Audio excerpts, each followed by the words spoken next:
Welcome back प्यारे दोस्तों, स्वागत है तुहाडा तुहाडे अपने यूट्यूब चैनल ते। उम्मीद करते हैं सारे ठीक ठाक होवोगे ते तैयारी तुसीं जिहड़ा बरकरार रखिया होएगा।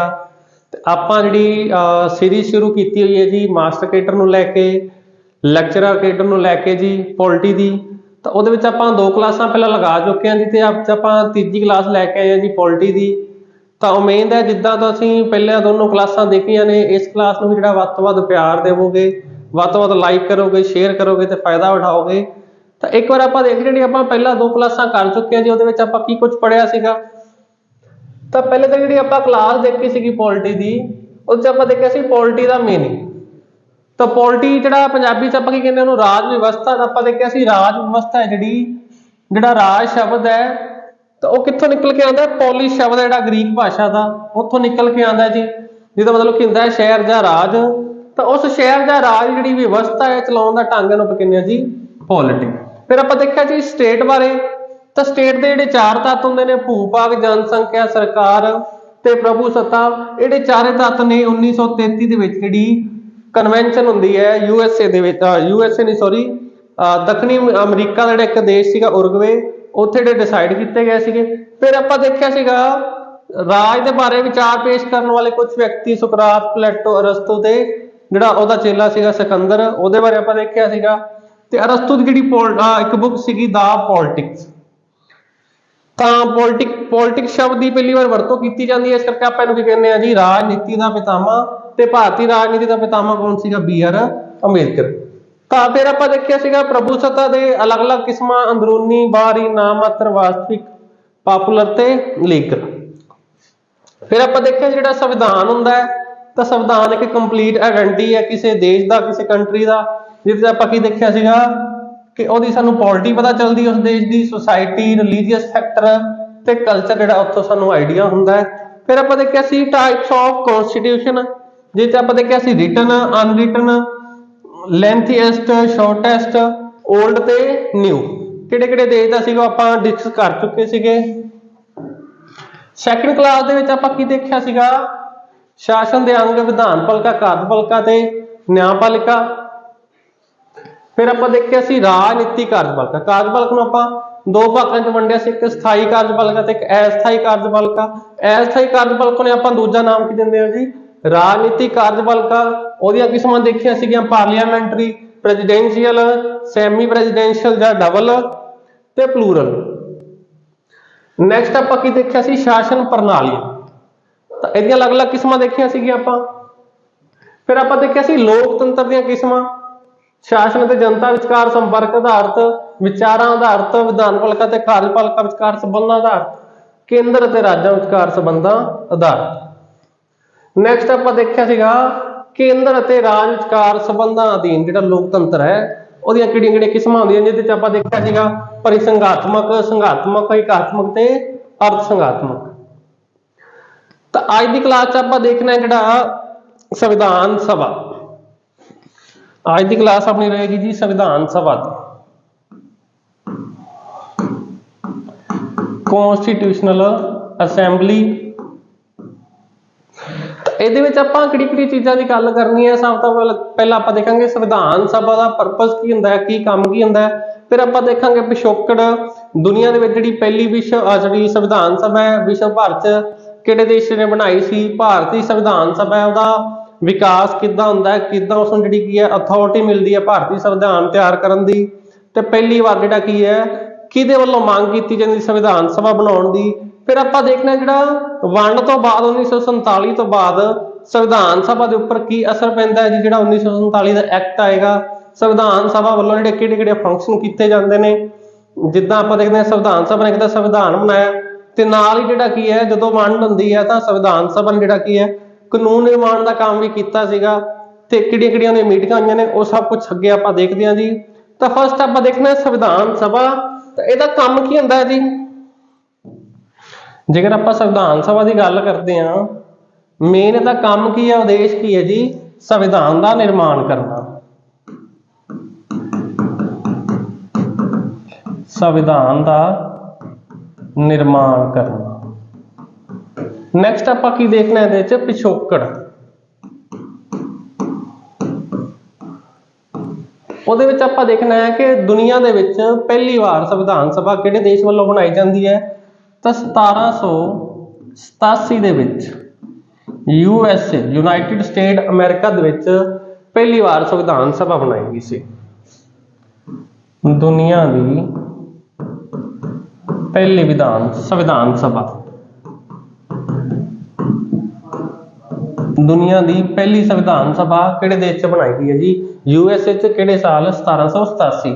ਨੈਕਸਟ ਇਹਦੇ 'ਚ ਆਪਾਂ ਦੇਖਦੇ ਹਾਂ 1799 ਦੇ ਵਿੱਚ ਫਰਾਂਸ ਦੀ ਸੰਵਿਧਾਨ ਸਭਾ ਬਣਾਈ ਜਾਂਦੀ ਹੈ।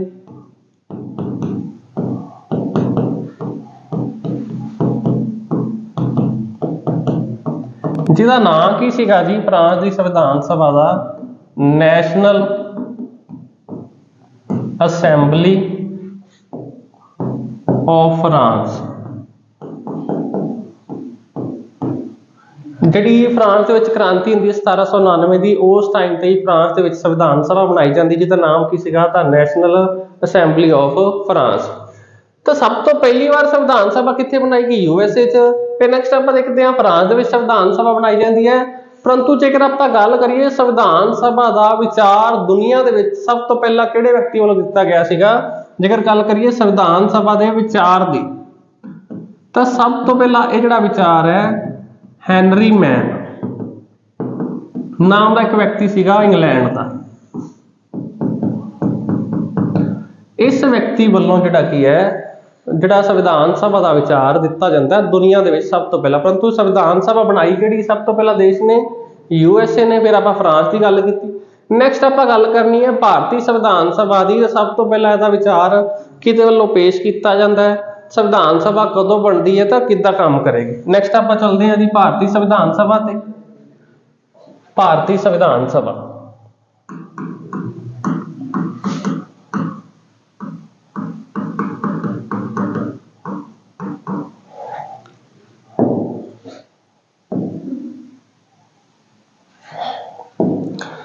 ਤਾਂ ਭਾਰਤੀ ਸੰਵਿਧਾਨ ਸਭਾ ਨਾਰਮਲੀ ਆਪਾਂ ਗੱਲ ਕੀ ਪੜ੍ਹਦੇ ਹਾਂ ਕਿ ਬਾਲ ਗੰਗਾਧਰ ਤਿਲਕ ਵੱਲੋਂ 1895 ਈਸਵੀ ਵਿੱਚ ਪਹਿਲੀ ਵਾਰ ਜਿਹੜੀ ਇਹਦੀ ਮੰਗ ਕੀਤੀ ਜਾਂਦੀ ਸਵਰਾਜ ਬਿੱਲ ਦੇ ਵਿੱਚ। ਪਰੰਤੂ ਉਸ ਤੋਂ ਪਹਿਲਾਂ ਆਪਾਂ ਦੇਖਦੇ ਹਾਂ ਕਿ ਜਿਹੜੀ ਅਸੀਂ ਮੰਗ ਕੀਤੀ ਹੈ ਸੰਵਿਧਾਨ ਸਭਾ ਦੀ, ਤਾਂ ਸਾਨੂੰ ਮੰਗ ਕਰਨ ਦੀ ਜ਼ਰੂਰਤ ਕਿਉਂ ਪੈਂਦੀ? ਭਾਰਤ ਦੇ ਵਿੱਚ ਸੰਵਿਧਾਨ ਸਭਾ ਦਾ ਪਿਛੋਕੜ ਕੀ ਹੈ ਜੀ?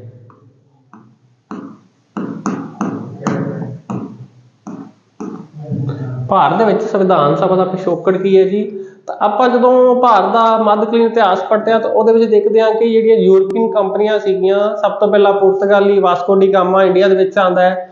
ਫਿਰ ਆਪਾਂ ਦੇਖਦੇ ਹਾਂ ਜੀ ਜਿਹੜੇ ਡੱਚ ਲੋਕ ਇੰਡੀਆ 'ਚ ਆਉਂਦੇ ਨੇ, ਫਿਰ ਇਹਨਾਂ ਦੀ ਨਕਲਦੇਹੀ ਜਿਹੜੇ ਬ੍ਰਿਟਿਸ਼ ਸੀਗੇ, ਅੰਗਰੇਜ਼ ਸੀ, ਉਹ ਇੰਡੀਆ 'ਚ ਆਉਣਗੇ। ਫਿਰ ਫਰਾਂਸੀਸੀ ਤੇ ਡੈਨਿਸ਼, ਤਾਂ ਜਿਹੜੀਆਂ ਮੁੱਖ ਵਪਾਰੀ ਕੰਪਨੀਆਂ ਸੀਗੀਆਂ ਯੂਰਪ ਦੀਆਂ, ਭਾਰਤ ਵਿੱਚ ਵਪਾਰ ਕਰਨ ਆਉਣਗੀਆਂ। ਜਿਹੜੀ ਬ੍ਰਿਟਿਸ਼ ਕੰਪਨੀ ਸੀਗੀ, ਬ੍ਰਿਟਿਸ਼ ਈਸਟ ਇੰਡੀਆ ਕੰਪਨੀ, ਇਹਦਾ ਨਿਰਮਾਣ ਹੁੰਦਾ ਹੈ ਜੀ 31 ਦਸੰਬਰ 1599 ਨੂੰ। ਤਾਂ ਇਸ ਨੂੰ ਜਿਹੜਾ ਵਪਾਰ ਕਰਨ ਦਾ ਅਧਿਕਾਰ ਮਿਲਦਾ ਹੈ ਜੀ 1600 ਈਸਵੀ ਵਿੱਚ। ਤਾਂ 1600 ਈਸਵੀ ਵਿੱਚ ਜਿਹੜਾ ਕੀ ਹੈ ਉਸ ਟਾਈਮ ਜਿਹੜਾ ਮਹਾਰਾਣੀ ਐਲਿਜ਼ਾਬੈਥ ਵੱਲੋਂ ਜਿਹੜਾ ਇਹਨਾਂ ਨੂੰ ਵਪਾਰ ਕਰਨ ਦਾ ਅਧਿਕਾਰ ਦਿੱਤਾ ਜਾਂਦਾ ਹੈ। ਤਾਂ ਇਹ ਕੰਪਨੀ ਜਿਹੜੀ ਭਾਰਤ ਦੇ ਵਿੱਚ ਪਹੁੰਚਦੀ ਹੈ 1608 ਈਸਵੀ ਦੇ ਵਿੱਚ। ਤਾਂ ਲਗਭਗ 150 ਸਾਲ ਤੱਕ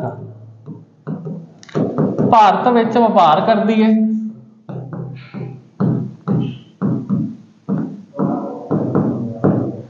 ਤਾਂ ਫਿਰ ਆਪਾਂ ਕੀ ਦੇਖਦੇ ਹਾਂ, ਜਿਹੜੀਆਂ ਦੋ ਅਸੀਂ ਮਹੱਤਵਪੂਰਨ ਲੜਾਈਆਂ ਦੇਖਦੇ ਹਾਂ, ਇੱਕ ਪਲਾਸੀ ਦੀ ਲੜਾਈ, ਇੱਕ ਬਕਸਰ ਦੀ ਲੜਾਈ। ਪਲਾਸੀ ਦੀ ਲੜਾਈ ਹੁੰਦੀ ਹੈ ਜੀ 23 ਜੂਨ 1757 ਨੂੰ।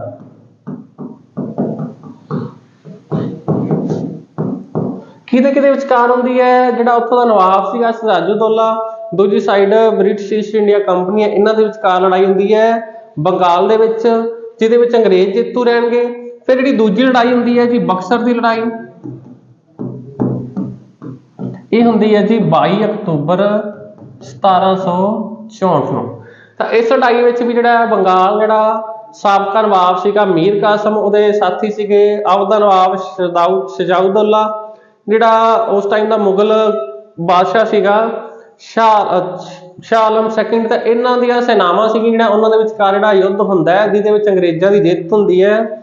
ਤਾਂ ਇਸ ਯੁੱਧ ਤੋਂ ਬਾਅਦ ਅੰਗਰੇਜ਼ਾਂ ਨੂੰ ਬੰਗਾਲ ਦੀ ਦੀਵਾਨੀ ਪ੍ਰਾਪਤ ਹੋ ਜਾਂਦੀ ਹੈ। ਬੰਗਾਲ ਦੀ ਦੀਵਾਨੀ ਪ੍ਰਾਪਤ ਹੁੰਦੀ ਹੈ ਜੀ।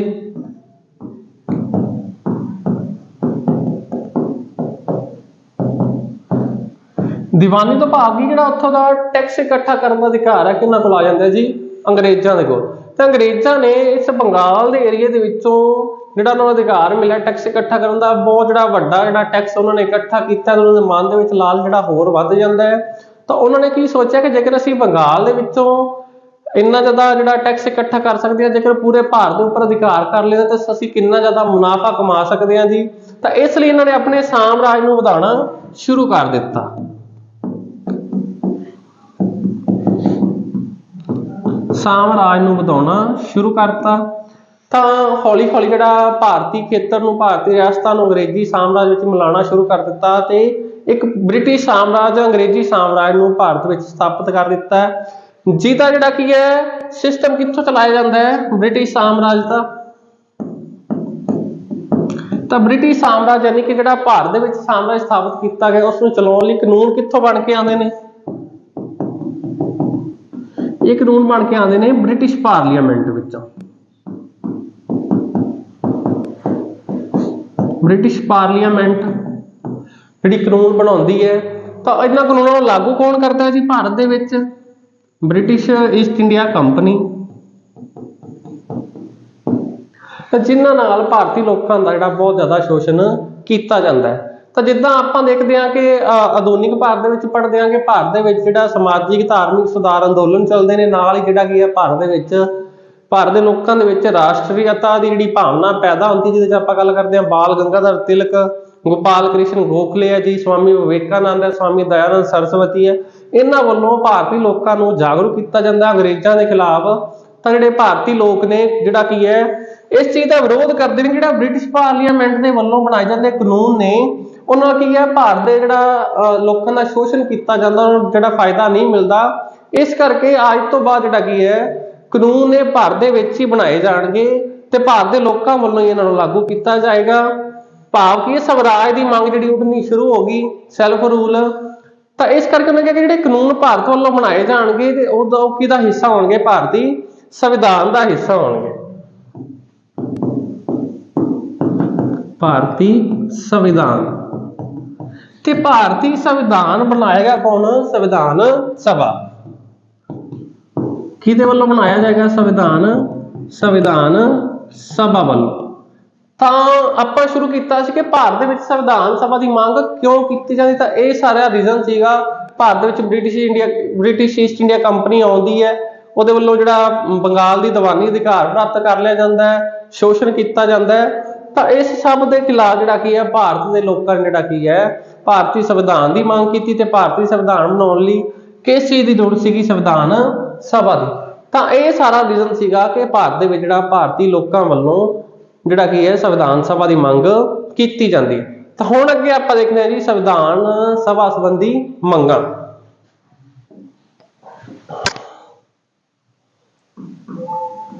ਸੰਵਿਧਾਨ ਸਭਾ ਸੰਬੰਧੀ ਮੰਗਾਂ।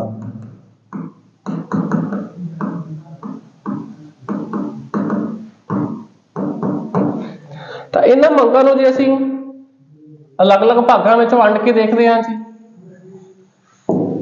ਤਾਂ ਇਹਦੇ ਵਿੱਚ ਆਪਾਂ ਗੱਲ ਕਰੀਏ, ਇੱਕ ਸਾਡੇ ਕੋਲ ਮੰਗ ਆਉਂਦੀ ਹੈ ਜੀ ਰਸਮੀ ਮੰਗ। ਰਸਮੀ ਮੰਗਾਂ। ਦੂਜੇ ਨੰਬਰ ਤੇ ਆਪਾਂ ਦੇਖਾਂਗੇ ਸੰਕੇਤਕ ਮੰਗਾਂ। ਤੀਜੇ ਨੰਬਰ ਤੇ ਆਪਾਂ ਦੇਖਾਂਗੇ ਜੀ ਰਸਮੀ ਮੰਗਾਂ।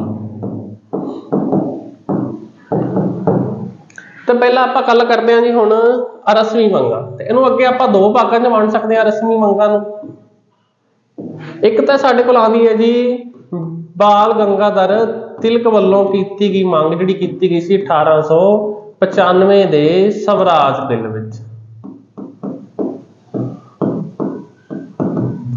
ਬਾਲ ਗੰਗਾਧਰ ਤਿਲਕ ਨੇ 1895 ਦੇ ਵਿੱਚ ਸਵਰਾਜ ਬਿੱਲ ਪੇਸ਼ ਕੀਤਾ ਸੀਗਾ, ਜਿਸ ਦਾ ਦੂਜਾ ਨਾਮ ਕੀ ਹੈ ਜੀ ਭਾਰਤੀ ਸੰਵਿਧਾਨਿਕ ਬਿੱਲ। ਹੋਰ ਕਿਹੜੇ ਨਾਂ ਨਾਲ ਜਾਣਿਆ ਜਾਂਦਾ ਹੈ? ਭਾਰਤੀ ਸੰਵਿਧਾਨਿਕ ਬਿੱਲ। ਤਾਂ ਇਹ ਬਿੱਲ ਕਿਹੜੀ ਭਾਸ਼ਾ ਸੀਗੀ? ਕਾਨੂੰਨੀ ਭਾਸ਼ਾ ਸੀਗੀ। ਕਾਨੂੰਨੀ ਸ਼ੈਲੀ ਸੀ, ਜਿਹਦੇ ਵਿੱਚ 110 ਲੇਖ ਸੀ, यानी कि आर्टिकल से 10 ਲੇਖ मतलब 110 आर्टिकल ਸੀਗੇ, ਜਿਹਦੇ ਵਿੱਚ ਕਾਹਦੀ ਗੱਲ ਕੀਤੀ ਜਾਂਦੀ ਹੈ, ਵਿਅਕਤੀਗਤ ਆਜ਼ਾਦੀ ਦੀ, ਵਿਅਕਤੀਗਤ ਆਜ਼ਾਦੀ, ਵਿਚਾਰਾਂ ਦੀ ਆਜ਼ਾਦੀ, ਸਮਾਨਤਾ ਦਾ ਅਧਿਕਾਰ,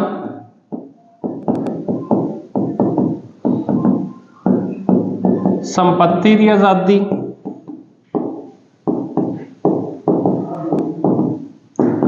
ਹੋਰ ਆਪਾਂ ਕੀ ਕਹਿ ਸਕਦੇ, ਇਹਦੇ ਵਿੱਚ ਸ਼ਕਤੀਆਂ ਦੀ ਵੰਡ ਦੀ ਗੱਲ ਕੀਤੀ ਗਈ।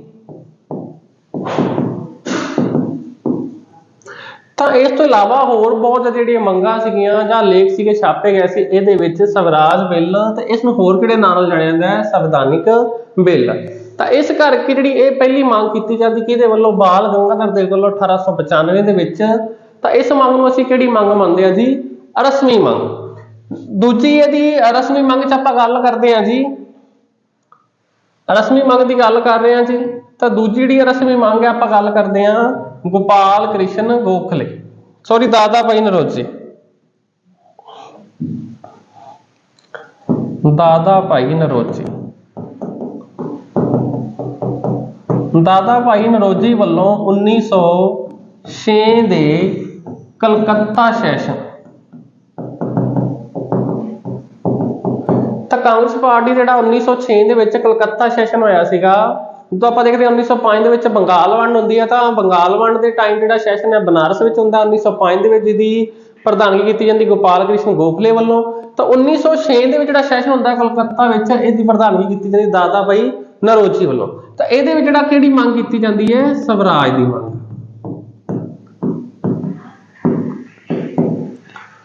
ਤਾਂ ਦਾਦਾ ਭਾਈ ਨਰੋਜੀ ਜਿਹੜੇ ਆਪਾਂ ਦੇਖਦੇ ਹਾਂ ਕਾਂਗਰਸ ਦੇ ਦੋ ਧੜੇ ਨੇ, ਇੱਕ ਉਗਰਵਾਦੀ ਹੈ ਤੇ ਇੱਕ ਉਦਾਰਵਾਦੀ ਹੈ।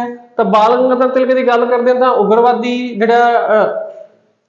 ਉਗਰਵਾਦੀ ਜਿਹੜੇ ਵਿਅਕਤੀ ਸੀਗੇ, ਸਮੂਹ ਸੀਗਾ, ਉਹਨਾਂ ਦੇ ਵਿੱਚੋਂ ਸੀਗੇ। ਤੇ ਦਾਦਾ ਭਾਈ ਨਰੋਜੀ ਜਿਹੜਾ ਕੀ ਹੈ, ਉਦਾਰਵਾਦੀ ਜਿਹੜਾ ਕਾਂਗਰਸ ਦਾ ਸਮੂਹ ਸੀਗਾ, ਉਹਨਾਂ ਦੇ ਵਿੱਚੋਂ ਇੱਕ ਸੀਗੇ। ਤਾਂ ਇਹਨਾਂ ਵੱਲੋਂ ਸਪੈਸ਼ਲ ਇਹਨਾਂ ਨੂੰ ਲੰਡਨ ਤੋਂ ਬੁਲਾਇਆ ਜਾਂਦਾ 1906 ਦੇ ਵਿੱਚ ਕਲਕੱਤਾ ਸੈਸ਼ਨ ਦੀ ਅਗਵਾਈ ਕਰਨ ਲਈ, ਜਿਹਦੇ ਵਿੱਚ ਇਹਨਾਂ ਵੱਲੋਂ ਸਵਰਾਜ ਦੀ ਮੰਗ ਕੀਤੀ ਜਾਂਦੀ ਹੈ ਜੀ। ਤਾਂ ਇਹ ਵੀ ਆਪਾਂ ਕਿਹੜੀ ਮੰਗ ਮੰਨਦੇ ਹਾਂ, ਰਸਮੀ ਮੰਗ ਹੈ ਸੰਵਿਧਾਨ ਸਭਾ ਨੂੰ ਲੈ ਕੇ। ਨੈਕਸਟ ਆਪਾਂ ਦੇਖਣਾ ਜੀ ਹੁਣ ਸੰਕੇਤਕ ਮੰਗਾਂ, ਫਿਰ ਆਪਾਂ ਦੇਖਾਂਗੇ ਰਸਮੀ ਮੰਗਾਂ। ਸੰਕੇਤਕ ਮੰਗਾਂ,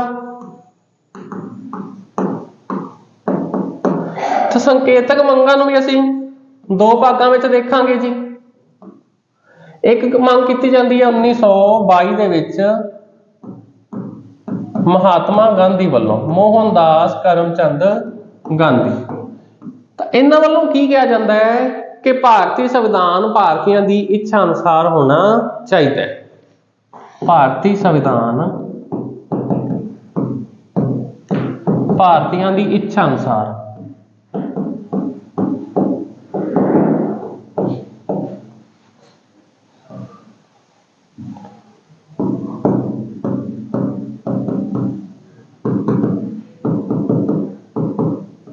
ਉੱਨੀ ਸੌ 22 ਦੇ ਵਿੱਚ ਮਹਾਤਮਾ ਗਾਂਧੀ ਵੱਲੋਂ ਇਹ ਗੱਲ ਕਹੀ ਜਾਂਦੀ, ਜਿਹੜਾ ਭਾਰਤੀ ਸੰਵਿਧਾਨ ਹੈ ਭਾਰਤੀਆਂ ਦੀ ਇੱਛਾ ਅਨੁਸਾਰ ਹੋਣਾ ਚਾਹੀਦਾ ਹੈ। ਫਿਰ ਨੈਕਸਟ 1923 ਦੇ ਵਿੱਚ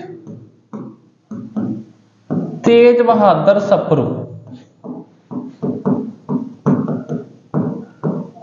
ਤਾਂ ਇਹਨਾਂ ਦੀ ਪ੍ਰਧਾਨਗੀ ਹੇਠ ਸਪਰੂ ਕਮੇਟੀ ਦਾ ਗਠਨ ਹੁੰਦਾ ਹੈ।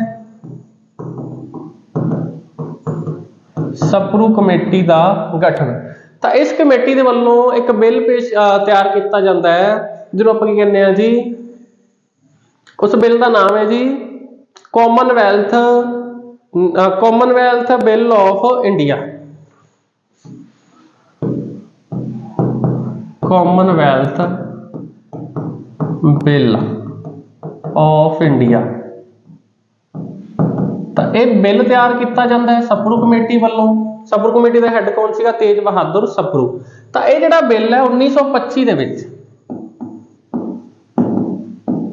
ਤਾਂ ਇੱਕ ਸਰਵਦਲੀ ਪਾਰਟੀ ਸੰਮੇਲਨ ਹੁੰਦਾ 1925 ਦੇ ਵਿੱਚ, ਜਿਹਦੀ ਪ੍ਰਧਾਨਗੀ ਮਹਾਤਮਾ ਗਾਂਧੀ ਵੱਲੋਂ ਕੀਤੀ ਜਾਂਦੀ ਹੈ। ਤਾਂ ਉਸ ਸਰਵਦਲੀ ਸੰਮੇਲਨ ਦੇ ਵਿੱਚ ਕਾਮਨਵੈਲਥ ਬਿੱਲ ਆਫ ਇੰਡੀਆ ਜਿਹੜਾ ਪੇਸ਼ ਕੀਤਾ ਜਾਂਦਾ ਹੈ। ਸਰਵਦਲੀ ਸੰਮੇਲਨ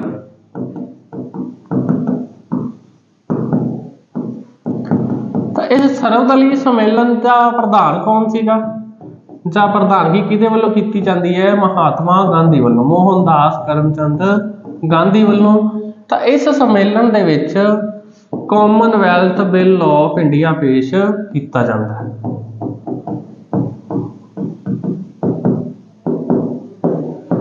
ਇਸ ਬਿੱਲ ਦੇ ਵਿੱਚ ਕੀ ਗੱਲ ਕਹੀ ਗਈ ਸੀ? ਉਹੀ ਜਿਹੜੀ ਆਪਾਂ ਪੜ੍ਹ ਚੁੱਕੇ ਹਾਂ ਸਵਰਾਜ ਬਿੱਲ ਦੇ ਸੇਮ ਲਗਭਗ ਗੱਲਾਂ ਇਹਦੇ ਚ ਕਹੀਆਂ ਗਈਆਂ ਸੀਗੀਆਂ।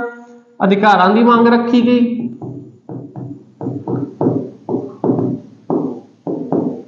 ਵਿਅਕਤੀਗਤ ਆਜ਼ਾਦੀ ਤੇ ਇਦਾਂ ਹੋਰ ਮੰਗਾਂ ਰੱਖੀਆਂ ਗਈਆਂ ਸੀ ਕਾਮਨਵੈਲਥ ਬਿੱਲ ਆਫ ਇੰਡੀਆ। ਤਾਂ ਇਸ ਬਿੱਲ ਨੂੰ ਜਿਹੜਾ ਕੀ ਹੈ ਯੂਕੇ ਜਿਹੜੀ ਪਾਰਲੀਮੈਂਟ ਸੀ ਉਹਦਾ ਇੱਕ ਆਪਾਂ ਦੇਖਦੇ ਹਾਂ ਦੋ ਹਾਊਸ ਹੁੰਦੇ ਨੇ, ਇੱਕ ਹਾਊਸ ਆਫ ਕਾਮਨ ਤੇ ਇੱਕ ਹਾਊਸ ਆਫ ਲਾਰਡ ਹੈ। ਜਿਹੜਾ ਹਾਊਸ ਆਫ ਕਾਮਨ ਹੈ ਉਹਦੇ ਵਿੱਚ ਉਸ ਟਾਈਮ ਤੇ ਕਿਹੜੀ ਪਾਰਟੀ ਦੀ ਸਰਕਾਰ ਸੀਗੀ ਜੀ? Labour party the. House of common ਤਾਂ ਉੱਥੇ ਲੇਬਰ ਪਾਰਟੀ ਦੀ ਸਰਕਾਰ ਸੀ। ਤਾਂ ਇਸ ਸਰਕਾਰ ਦੇ ਵੱਲੋਂ ਜਿਹੜਾ ਕੀ ਹੈ ਬਿੱਲ ਪੇਸ਼ ਕੀਤਾ ਜਾਂਦਾ ਹੈ।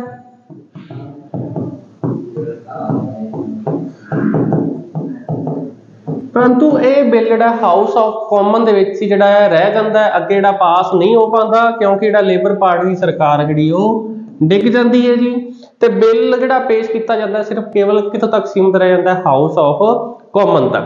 ਤਾਂ ਜਿਹੜਾ ਇਹ ਬਿੱਲ ਸਕਸੈਸ ਨਹੀਂ ਹੋ ਪਾਉਂਦਾ ਤਾਂ ਇਹ ਜਿਹੜੀ ਮੰਗ ਸੀਗੀ ਆਪਾਂ ਦੇਖ ਰਹੇ ਹਾਂ ਜੀ ਸੰਕੇਤਕ ਮੰਗ। ਸੰਕੇਤਕ ਰਸਮੀ ਮੰਗਾਂ ਚ ਆਪਾਂ ਦੋ ਮੰਗਾਂ ਦੇਖੀਆਂ ਨੇ, ਇੱਕ ਬਾਲ ਗੰਗਾਧਰ ਤਿਲਕ ਵੱਲੋਂ 1895 ਚ ਕੀਤੀ ਜਾਂਦੀ ਹੈ, ਇੱਕ 1906 ਦੇ ਵਿੱਚ ਸਵਰਾਜ ਮੰਗ ਜਿਹੜੀ ਦਾਦਾ ਭਾਈ ਨਰੋਜੀ ਵੱਲੋਂ ਕੀਤੀ ਜਾਂਦੀ ਹੈ।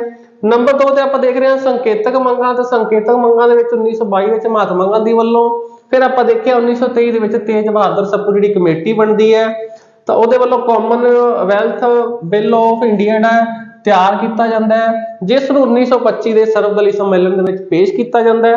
ਫਿਰ ਬਾਅਦ ਵਿੱਚ ਯੂਕੇ ਦੀ ਪਾਰਲੀਮੈਂਟ ਦੇ ਲੋਅਰ ਹਾਊਸ ਆਫ ਕਾਮਨ ਦੇ ਵਿੱਚ ਵੀ ਲੇਬਰ ਪਾਰਟੀ ਵੱਲੋਂ ਪੇਸ਼ ਕੀਤਾ ਜਾਂਦਾ, ਪਰੰਤੂ ਪਾਸ ਨਹੀਂ ਹੋ ਪਾਉਂਦਾ। ਤੇ ਇਹ ਜਿਹੜਾ ਇਸ ਬਿੱਲ ਦਾ ਭਵਿੱਖ ਜਿਹੜਾ ਕੀ ਹੈ ਆਪਾਂ ਦੇਖਾਂਗੇ ਬਾਅਦ ਚ ਕੀ ਬਣੇਗਾ। ਨੈਕਸਟ ਹੈ ਆਪਣੇ ਕੋਲ ਜਿਹੜੀ ਹੁਣ ਰਸਮੀ ਮੰਗ। ਰਸਮੀ ਮੰਗਾਂ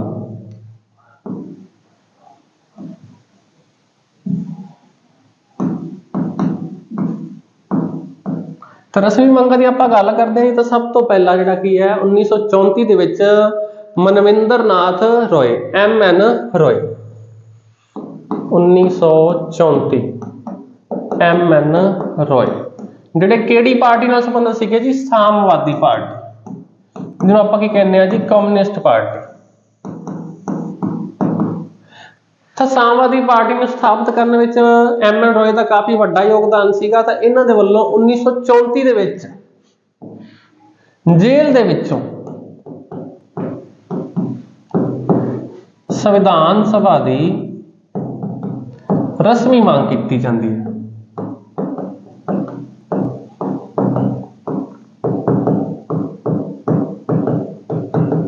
ਤਾਂ ਸਭ ਤੋਂ ਪਹਿਲਾਂ MN ਰੋਏ ਵੱਲੋਂ ਸੰਵਿਧਾਨ ਸਭਾ ਦੀ ਮੰਗ ਕੀਤੀ ਜਾਂਦੀ 1934 ਚ। ਕਿਹੜੀ ਮੰਗ? ਰਸਮੀ ਮੰਗ। ਕਿੱਥੋਂ ਕੀਤੀ ਗਈ ਸੀ? ਕਿ ਜੇਲ੍ਹ ਦੇ ਵਿੱਚੋਂ। ਫਿਰ ਆਪਾਂ ਦੇਖਦੇ ਹਾਂ 1935 ਇੰਡੀਅਨ ਨੈਸ਼ਨਲ ਕਾਂਗਰਸ। ਤਾਂ ਇਸ ਪਾਰਟੀ ਵੱਲੋਂ ਲਿਖਤੀ ਰੂਪ ਵਿੱਚ ਸੰਵਿਧਾਨ ਸਭਾ ਦੀ ਮੰਗ ਕੀਤੀ ਜਾਂਦੀ ਹੈ।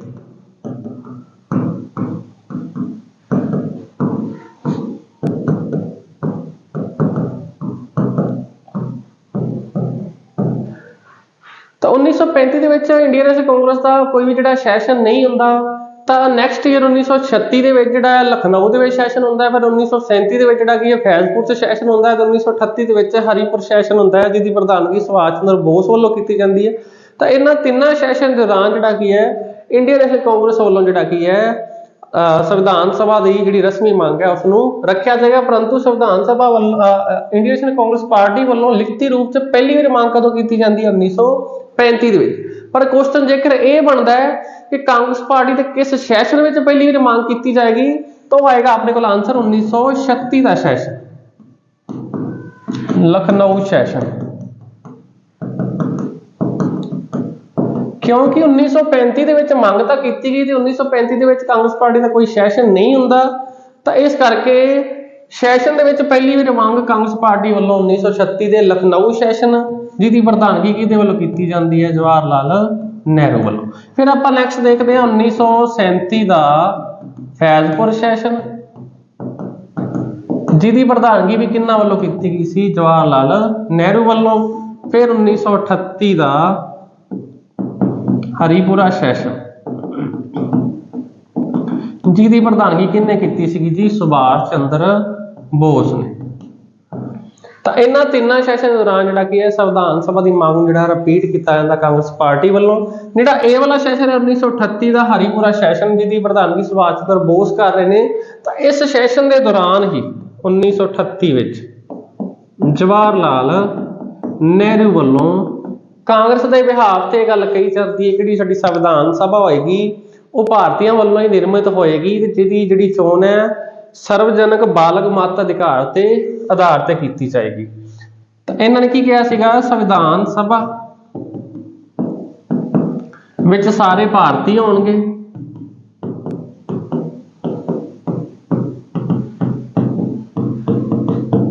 ਜਿਨ੍ਹਾਂ ਦੀ ਚੋਣ ਸਰਵਜਨਕ ਬਾਲਗ ਮਤ ਅਧਿਕਾਰ ਤੇ ਕੀਤੀ ਜਾਏਗੀ।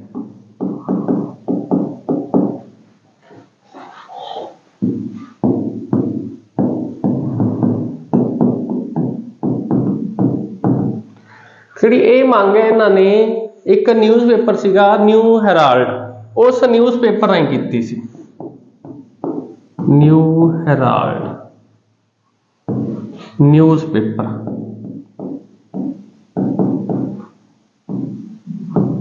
ਉਹਦੇ ਵਿੱਚ ਵੀ ਜਿਹੜਾ ਇਹਦੀ ਮੰਗ ਕੀਤੀ ਜਾਂਦੀ ਜਵਾਹਰ ਲਾਲ ਨਹਿਰੂ ਵੱਲੋਂ। ਕਿਹੜੀ ਮੰਗ ਕੀਤੀ ਜਾਂਦੀ ਕਿ ਸੰਵਿਧਾਨ ਸਭਾ ਵਿੱਚ ਸਾਰੇ ਭਾਰਤੀ ਹੋਣਗੇ ਜਿਨ੍ਹਾਂ ਦੀ ਚੋਣ ਸਰਵਜਨਕ ਬਾਲਗ ਮਤ ਦੇ ਅਧਿਕਾਰ ਰਾਹੀਂ ਕੀਤੀ ਜਾਏਗੀ।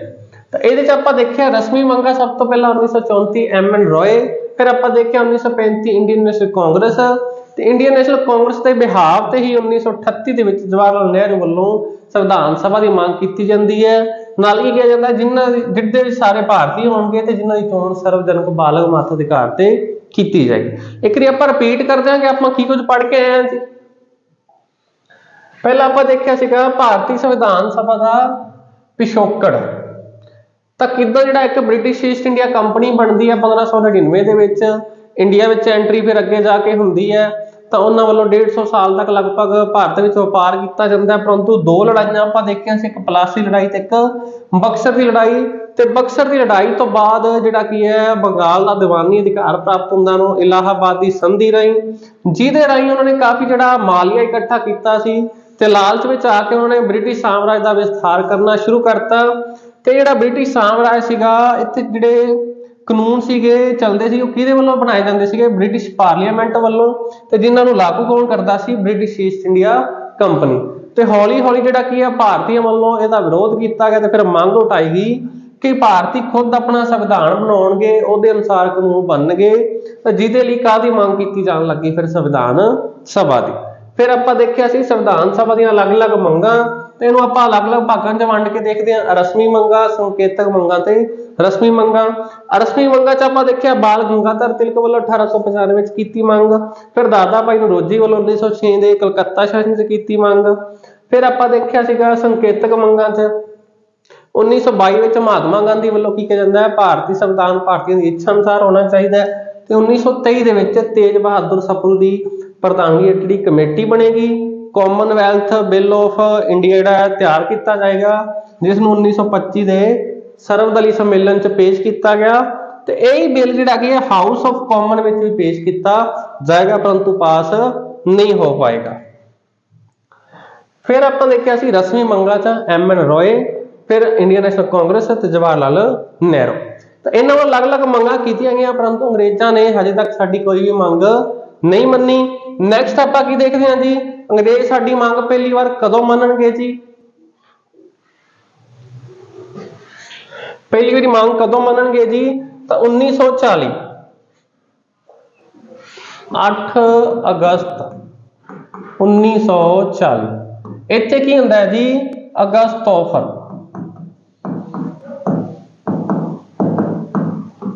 तो अंग्रेजा वालों एक ऑफर पेश किया जाता भारतीयों के सामने, उस ऑफर का की नाम है जी अगस्त ऑफर।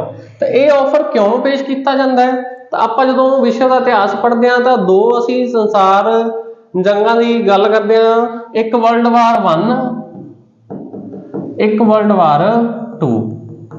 जी वर्ल्ड वार 1 है 1914 तो शुरू होती है 1918 से खत्म होती है। वर्ल्ड वार 2 है जी 1939 शुरू होएगी तो 1945 च खत्म होएगी।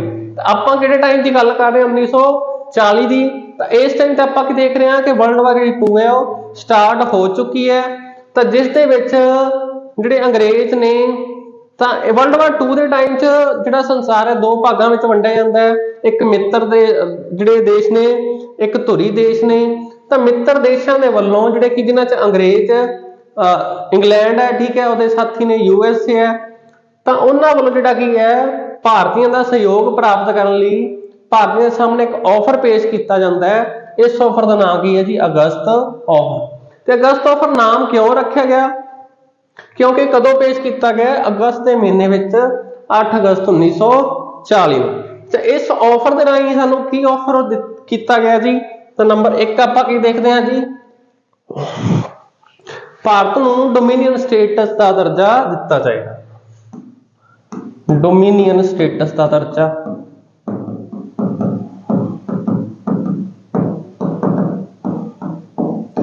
और की किया जाएगा जी,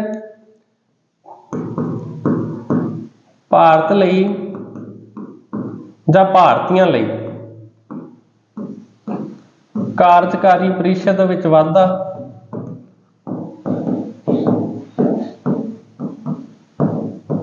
तो उस टाइम जिहड़ा वाइसराय सीगा भारत दा लॉर्ड लिथगो।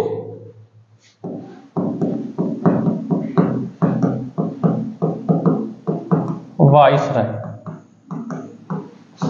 तो ये ऑफर किहदे वालों पेश किया गया सी, लिथगो वालों। तो जिहड़ी उहदी कार्यकारी परिषद है उहदे विच भारतीय जिहड़ा की है भारतीयों की गिनती वधाई जाएगी, जां कार्यकारी परिषद का आकार वधाया जाएगा, जिहदे विच भारतीयों को शामिल किया जाएगा, डोमिनियन स्टेटस का दर्जा दिता जाएगा, जिहड़ा भारतीयों को अधिकार दिते जाणगे, ते भारतीय युद्ध तो बाद संविधान सभा का निर्माण किया जाएगा।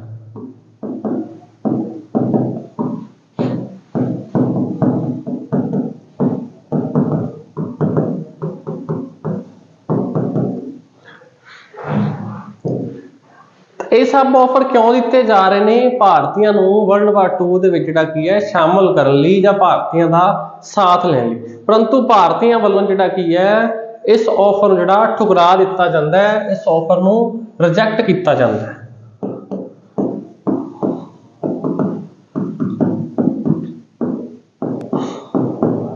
भारतीयों वालों की कर दिता जाता है जी, मना कर दिता जाता है। फिर एक ऑफर होर आंदा है जी 23 मार्च 1942। इस ऑफर का की नाम है जी क्रिप्स मिशन, जिसका हैड कौन सीगा जी, स्ट्रैफोर्ड क्रिप्स।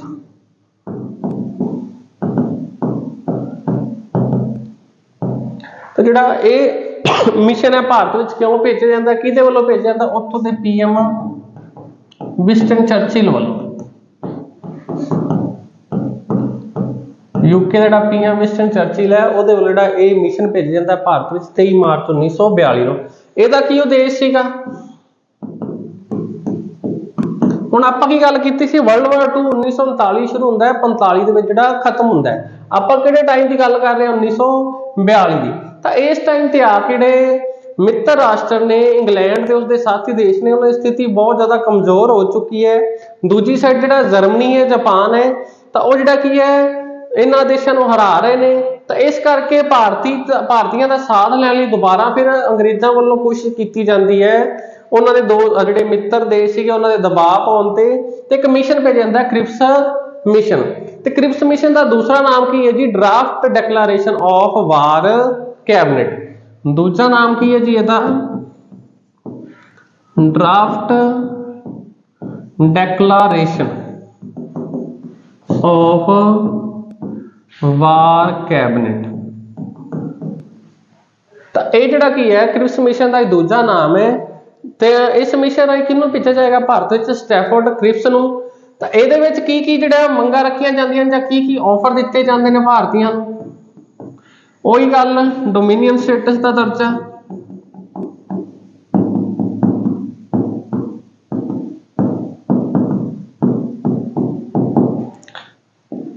युद्ध तो बाद संविधान सभा का निर्माण,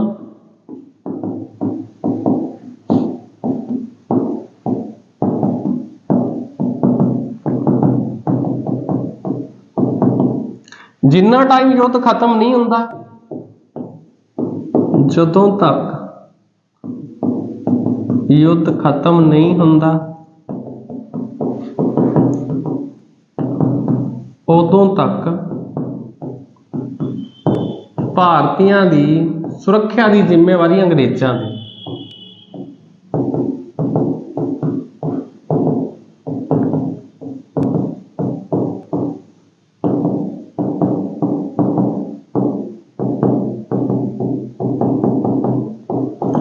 ਜਿਹੜੀਆਂ ਮੰਗਾਂ ਨੇ ਜਿਹੜੀਆਂ ਆਫਰ ਨੇ ਦਿੱਤੇ ਜਾਂਦੇ ਨੇ ਕ੍ਰਿਪਸ ਮਿਸ਼ਨ ਰਾਹੀਂ।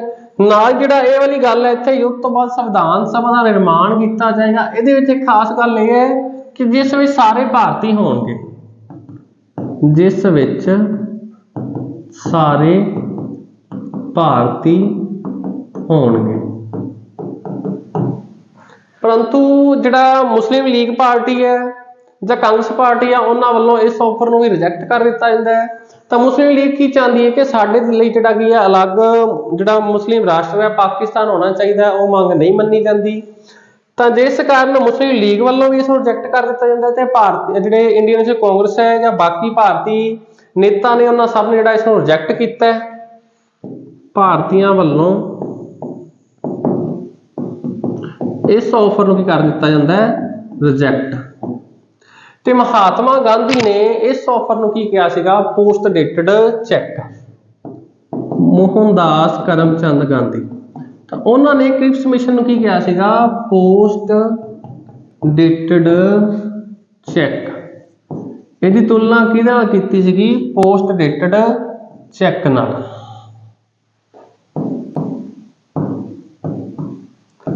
ਭਾਵ ਇੱਕ ਅਜਿਹਾ ਚੈੱਕ ਜਿਹਦੀ ਤਰੀਕ ਲੰਘੀ ਹੋਈ ਹੈ ਉਹ ਸਾਡੇ ਕਿਸੇ ਕੰਮ ਦਾ ਨਹੀਂ। ਤਾਂ ਇਹ ਸਟੇਟਮੈਂਟ ਕਾਫੀ ਵਾਰ ਪੁੱਛੀ ਜਾਂਦੀ ਹੈ ਕਿ ਪੋਸਟ ਡੇਟਡ ਚੈੱਕ ਕਿਸ ਪਰਪਸ ਲਈ ਹੈ ਤਾਂ ਕਿਹਦੇ ਲਈ ਹੈ ਕ੍ਰਿਪਸ ਮਿਸ਼ਨ ਲਈ। ਕਿਹਦੇ ਵੱਲੋਂ ਦਿੱਤਾ ਗਿਆ ਸੀ ਮਹਾਤਮਾ ਗਾਂਧੀ ਵੱਲੋਂ। ਤਾਂ ਇਹ ਜਿਹੜਾ ਆਫਰ ਆਉਂਦਾ 23 ਮਾਰਚ 1942 ਨੂੰ ਕ੍ਰਿਪਸ ਮਿਸ਼ਨ, ਤਾਂ ਇਹ ਵੀ ਜਿਹੜਾ ਕੀ ਕਰ ਦਿੱਤਾ ਭਾਰਤੀਆਂ ਵੱਲੋਂ ਰਿਜੈਕਟ। ਨੈਕਸਟ ਆਪਾਂ ਦੇਖਦੇ ਹਾਂ ਜੀ। ਤਾਂ ਆਪਾਂ ਹੁਣੇ ਕੀ ਦੇਖਿਆ ਸੀ ਵਰਲਡ ਵਾਰ 2 ਦਾ ਟਾਈਮ ਕੀ ਸੀਗਾ 1939 ਤੋਂ 45। ਤਾਂ ਹੁਣ ਆਪਾਂ ਗੱਲ ਕਰਾਂਗੇ 1945 ਤੋਂ ਬਾਅਦ ਜਦੋਂ ਵਰਲਡ ਵਾਰ ਖਤਮ ਹੋ ਜਾਏਗਾ। ਤਾਂ 1945 ਦੇ ਵਿੱਚ ਜਿਹੜਾ ਵਰਲਡ ਵਾਰ 2 ਖਤਮ ਹੋਣ ਤੋਂ ਬਾਅਦ ਯੂਕੇ ਵਿੱਚ ਚੋਣਾਂ ਆਉਂਦੀਆਂ ਨੇ। ਤਾਂ ਯੂਕੇ ਦੇ ਵਿੱਚ ਆਪਾਂ ਨੂੰ ਪਤਾ ਹੈ 2 ਪਾਰਟੀਆਂ ਨੇ ਮੇਨ, ਇੱਕ ਕੰਜ਼ਰਵੇਟਿਵ ਪਾਰਟੀ, ਇੱਕ ਪਾਰਟੀ ਹੈ ਜੀ ਲੇਬਰ ਪਾਰਟੀ। ਜਿਹੜੀ ਕੰਜ਼ਰਵੇਟਿਵ ਪਾਰਟੀ ਇਹਦਾ ਨੇਤਾ ਕੌਣ ਸੀਗਾ ਵਿੰਸਟਨ ਚਰਚਿਲ, ਜਿਹੜਾ ਵਰਲਡ ਵਾਰ 2 ਟਾਈਮ ਵੀ PM ਰਿਹਾ ਸੀਗਾ। ਤੇ ਉਸ ਤੋਂ ਬਾਅਦ ਇਸ ਪਾਰਟੀ ਦਾ ਨੇਤਾ ਕੌਣ ਹੈ ਜੀ ਕਲੀਮੈਟ ਐਟਲੀ। ਤਾਂ ਜਦੋਂ ਚੋਣਾਂ ਹੁੰਦੀਆਂ ਨੇ 1945 ਵਿੱਚ ਵਰਲਡ ਵਾਰ 2 ਤੋਂ ਬਾਅਦ, ਤੇ ਇਹਦੇ ਵਿੱਚ ਜਿੱਤ ਕੀ ਹੁੰਦੀ ਹੈ ਜੀ ਲੇਬਰ ਪਾਰਟੀ ਦੀ ਜਿੱਤ ਹੁੰਦੀ ਹੈ। ਤੇ ਨਵਾਂ PM ਕੌਣ ਬਣੇਗਾ ਜੀ ਕਲੀਮੈਟ ਐਟਲੀ। ਤਾਂ ਕਲੀਮੈਟ ਐਟਲੀ ਦੇ ਵੱਲੋਂ ਫਿਰ ਭਾਰਤ ਦੇ ਵਿੱਚ ਜਿਹੜਾ ਗਤੀਰੋਧ ਉੱਠਿਆ ਹੋਇਆ ਹੈ ਸੰਵਿਧਾਨ ਸਭਾ ਨੂੰ ਲੈ ਕੇ, ਆਜ਼ਾਦੀ ਨੂੰ ਲੈ ਕੇ, ਤਾਂ ਉਸ ਗਤੀਰੋਧ ਨੂੰ ਖਤਮ ਕਰਨ ਦੇ ਲਈ ਇੱਕ ਮਿਸ਼ਨ ਭੇਜਿਆ ਜਾਂਦਾ ਹੈ। ਉਸ ਮਿਸ਼ਨ ਦਾ ਕੀ ਨਾਮ ਹੈ ਜੀ ਕੈਬਨਿਟ ਮਿਸ਼ਨ, ਜਿਸ ਦੇ ਆਧਾਰ ਦੇ ਉੱਪਰ ਹੀ ਸਾਡੀ ਜਿਹੜੀ ਭਾਰਤੀ ਸੰਵਿਧਾਨ ਸਭਾ ਦਾ ਨਿਰਮਾਣ ਕੀਤਾ ਜਾਏਗਾ। ਹੁਣ ਆਪਾਂ ਦੇਖਦੇ ਹਾਂ ਜੀ cabinet mission. Cabinet mission plan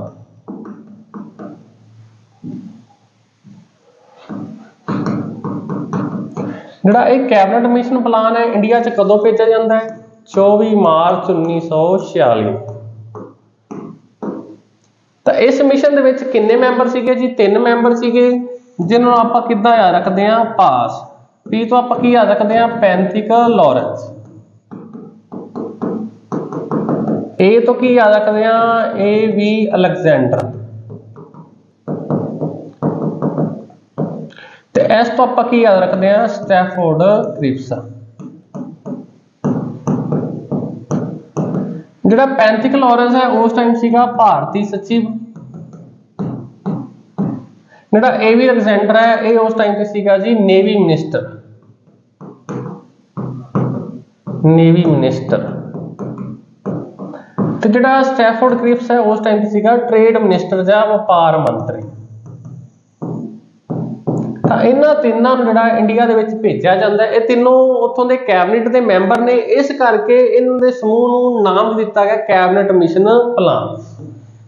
cabinet ਮੰਤਰੀ ਨੇ, ਇਸ ਕਰਕੇ ਇਹਨਾਂ ਦੇ ਮਿਸ਼ਨ ਨੂੰ ਵੀ ਕੀ ਨਾਮ ਦਿੱਤਾ ਗਿਆ? Cabinet mission plan. ਤਾਂ ਇਹ ਕਦੋਂ ਆਉਣਗੇ ਇੰਡੀਆ ਦੇ ਵਿੱਚ? 24 ਮਾਰਚ 1946 ਨੂੰ। ਤਾਂ ਇਹਨਾਂ ਜਿਹੜੀਆਂ ਆਪਣੀਆਂ ਸਿਫਾਰਸ਼ਾਂ ਸੀਗੀਆਂ ਉਹ ਕਦੋਂ ਦਿੱਤੀਆਂ ਸੀਗੀਆਂ? 16 ਮਈ 1946। ਇਹਨਾਂ ਦੇ ਵੱਲੋਂ ਜਿਹੜਾ ਕਿ ਭਾਰਤ ਦੇ ਵਿੱਚ ਸਿਫਾਰਸ਼ਾਂ ਦਿੱਤੀਆਂ ਜਾਣਗੀਆਂ। ਸਿਫਾਰਸ਼ਾਂ ਇਹਨਾਂ ਨੇ ਕੀ ਕੀਤੀਆਂ ਸੀਗੀਆਂ? ਉਹਦੇ 'ਚ ਆਪਾਂ 2 ਸਿਫਾਰਸ਼ਾਂ ਨੂੰ ਮੇਨ ਦੇਖਦੇ ਹਾਂ ਜੀ। ਇੱਕ ਤਾਂ ਸੀ ਸੰਵਿਧਾਨ ਸਭਾ ਦਾ ਗਠਨ,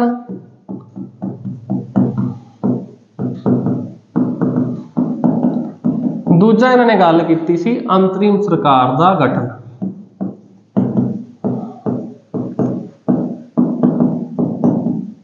ਜਿਹੜਾ ਅੰਤਰਿਮ ਸਰਕਾਰ ਦਾ ਗਠਨ ਹੈ ਕੀਤਾ ਜਾਂਦਾ ਹੈ 2 ਸਤੰਬਰ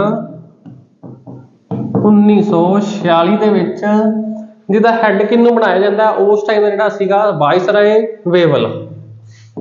ਇਹਦਾ ਹੈੱਡ ਕੌਣ ਸੀਗਾ? ਲਾਰਡ ਵੇਵਲ। ਜਾਂ ਆਪਾਂ ਕਹਾਂਗੇ ਜਿਹੜੀ ਉਹ ਅੰਤਰਿਮ ਸਰਕਾਰ ਬਣੀ ਉਹਦਾ ਅਧਿਅਕਸ਼ ਕੌਣ ਸੀ? ਲਾਰਡ ਵੇਵਲ। ਤੇ ਉਪ ਅਧਿਅਕਸ਼ ਕੌਣ ਸੀਗਾ ਜੀ? ਪੰਡਿਤ ਜਵਾਹਰ ਲਾਲ ਨਹਿਰੂ। ਤੇ ਇਹਦੇ ਅਧੀਨ ਹੀ 15 ਮੰਤਰੀ ਹੋਰ ਸੀ। ਤਾਂ ਇਹਨੂੰ ਆਪਾਂ ਕਿਹੜੇ ਨਾਂ ਨਾਲ ਜਾਣਦੇ ਆ ਜੀ? ਅੰਤਰਿਮ ਸਰਕਾਰ ਦੇ ਨਾਲ। ਨੈਕਸਟ ਆਪਾਂ ਦੇਖਣਾ ਹੈ ਜਿਹੜੀ ਸੰਵਿਧਾਨ ਸਭਾ ਦੇ ਗਠਨ ਦੀ ਗੱਲ ਕਹੀ ਹੈ 16 ਮਈ 1946 ਨੂੰ, ਤਾਂ ਉਸਦਾ ਗਠਨ ਕਿਵੇਂ ਹੋਏਗਾ ਜੀ? ਤਾਂ ਆਪਾਂ ਨੈਕਸਟ ਕਲਾਸ ਦੇ ਵਿੱਚ ਦੇਖਾਂਗੇ ਜੀ ਸੰਵਿਧਾਨ ਸਭਾ ਕਿੱਦਾਂ ਬਣਦੀ ਹੈ, ਕਿੱਦਾਂ ਦੀਆਂ ਚੋਣਾਂ ਆਉਂਦੀਆਂ ਨੇ, ਕਿਹੜੀ ਪਾਰਟੀ ਨੂੰ ਜਿੱਤ ਪ੍ਰਾਪਤ ਹੋਏਗੀ, ਕਿਹੜੇ ਦਿਨ ਤੋਂ ਆਪਣਾ ਕੰਮ ਕਰਨਾ ਸ਼ੁਰੂ ਕਰੇਗੀ, ਤਾਂ ਅਖੀਰ ਸਾਡੇ ਲਈ ਜਿਹੜਾ ਭਾਰਤ ਦਾ ਸੰਵਿਧਾਨ ਤਿਆਰ ਕੀਤਾ ਜਾਏਗਾ ਜੀ। ਤਾਂ ਉਮੀਦ ਹੈ ਤੁਹਾਨੂੰ ਇਹ ਕਲਾਸ ਪਸੰਦ ਆਈ ਹੋਏਗੀ। ਤਾਂ ਇਸ ਕਲਾਸ ਨੂੰ ਵੱਧ ਤੋਂ ਵੱਧ ਤੁਸੀਂ ਸ਼ੇਅਰ ਕਰਨਾ ਹੈ ਜੀ, ਖੁਦ ਦੇਖਣਾ ਹੈ, ਸ਼ੇਅਰ ਕਰਨਾ, ਆਪਣੇ ਦੋਸਤਾਂ ਤੱਕ ਪਹੁੰਚਾਉਣਾ ਹੈ ਜੀ। ਤੇ ਆਪਣੇ ਵੈਲਿਊਏਬਲ ਜਿਹੜੇ ਕਮੈਂਟ ਨੇ, ਕੀਮਤੀ ਕਮੈਂਟ ਨੇ, ਉਹ ਤੁਸੀਂ ਜਿਹੜੇ ਜ਼ਰੂਰ ਸਾਡੇ ਨਾਲ ਸਾਂਝੇ ਕਰਨੇ ਨੇ। ਤੇ ਜੇ ਕੋਈ ਹੋਰ ਤੁਹਾਡਾ ਸੁਝਾਅ ਹੈ ਤਾਂ ਉਹ ਵੀ ਤੁਸੀਂ ਕਮੈਂਟ ਬਾਕਸ 'ਚ ਪਿੰਨ ਕਰ ਸਕਦੇ ਹੋ ਜੀ। ਤਾਂ ਅੱਜ ਦੀ ਕਲਾਸ 'ਚ ਆਪਾਂ ਦੇਖਿਆ ਕੀ ਹੈ, ਸਿਰਫ 1 ਮਿੰਟ 'ਚ ਰਿਵਾਈਜ਼ ਕਰਨਾ ਹੈ ਜੀ। ਆਪਾਂ ਸ਼ੁਰੂਆਤ 'ਚ ਗੱਲ ਕੀਤੀ ਸੀਗੀ ਸੰਵਿਧਾਨ ਸਭਾ ਦੀ। ਤਾਂ ਸੰਵਿਧਾਨ ਸਭਾ ਸਭ ਤੋਂ ਪਹਿਲਾਂ ਕਿਹੜੇ ਦੇਸ਼ 'ਚ ਬਣੇਗੀ ਉਹਦੀ ਗੱਲ ਆਪਾਂ ਕੀਤੀ ਸੀਗੀ। ਸੰਵਿਧਾਨ ਸਭਾ ਦਾ ਕੰਮ ਕੀ ਹੁੰਦਾ? ਸੰਵਿਧਾਨ ਨਿਰਮਾਣ ਕਰਨਾ। ਪਿਛੋਕੜ ਦੀ ਗੱਲ ਕੀਤੀ, ਸਭ ਤੋਂ ਪਹਿਲਾਂ USA ਜਿਹੜਾ ਉਹਦੀ ਸੰਵਿਧਾਨ ਸਭਾ ਬਣਾਈ ਜਾਂਦੀ 1787 'ਚ। ਫਿਰ ਫਰਾਂਸ ਦੀ ਸੰਵਿਧਾਨ ਸਭਾ ਦੀ ਗੱਲ ਕੀਤੀ ਹੈ। ਤੇ ਸੰਵਿਧਾਨ ਸਭਾ ਦਾ ਵਿਚਾਰ ਦੁਨੀਆ ਭਰ ਦੇ ਵਿੱਚ ਪਹਿਲਾਂ ਕਿਹਦੇ ਵੱਲੋਂ ਦਿੱਤਾ ਜਾਂਦਾ ਹੈ ਜੀ? ਹੈਨਰੀ ਮੈਨ ਵੱਲੋਂ। ਪਰ ਜੇਕਰ ਆਪਾਂ ਭਾਰਤ ਦੀ ਸੰਵਿਧਾਨ ਸਭਾ ਦੀ ਗੱਲ ਕਰਦੇ ਹਾਂ ਤਾਂ ਉਹਦਾ ਵਿਚਾਰ ਕਿਹਦੇ ਵੱਲੋਂ ਪੇਸ਼ ਕੀਤਾ ਜਾਂਦਾ? ਸਭ ਤੋਂ ਪਹਿਲਾਂ ਬਾਲ ਗੰਗਾਧਰ ਤਿਲਕ ਵੱਲੋਂ। ਤਾਂ ਉਹਨਾਂ ਵੱਲੋਂ ਜਿਹੜਾ ਵਿਚਾਰ ਪੇਸ਼ ਕੀਤਾ ਜਾਂਦਾ, ਜਿਹੜਾ ਮੰਗ ਪੇਸ਼ ਕੀਤੀ ਜਾਂਦੀ, ਉਹ ਕਿਹੜੀ ਮੰਗ ਸੀਗੀ? ਰਸਮੀ। ਪਰ ਜੇਕਰ ਆਪਾਂ ਗੱਲ ਕਰੀਏ ਰਸਮੀ ਮੰਗ ਦੀ, ਤਾਂ ਰਸਮੀ ਮੰਗ ਸਭ ਤੋਂ ਪਹਿਲਾਂ ਕਿਹਦੇ ਵੱਲੋਂ ਪੇਸ਼ ਕੀਤੀ ਜਾਂਦੀ ਹੈ? 1934 ਦੇ ਵਿੱਚ MN ਰॉय ਵੱਲੋਂ।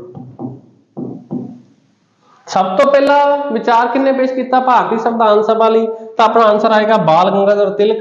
ਜੇ ਪੁੱਛਿਆ ਜੇ ਰਸਮੀ ਮੰਗ ਕਿਹਨੇ ਰੱਖੀ, ਫਿਰ ਵੀ ਆਪਣਾ ਆਨਸਰ ਕੀ ਆਏਗਾ? ਬਾਲ ਗੰਗਾਧਰ ਤਿਲਕ। ਜੇਕਰ ਪੁੱਛਿਆ ਜੇ ਆਫੀਸ਼ੀਅਲ ਡਿਮਾਂਡ ਰਸਮੀ ਮੰਗ, ਫਿਰ ਆਪਣਾ ਆਨਸਰ ਕੀ ਆਉਂਦਾ ਹੈ ਜੀ?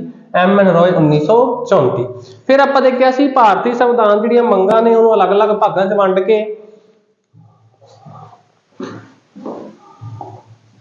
ਰਸਮੀ ਮੰਗਾਂ, ਸੰਕੇਤਕ ਮੰਗਾਂ ਤੇ ਰਸਮੀ ਮੰਗਾਂ।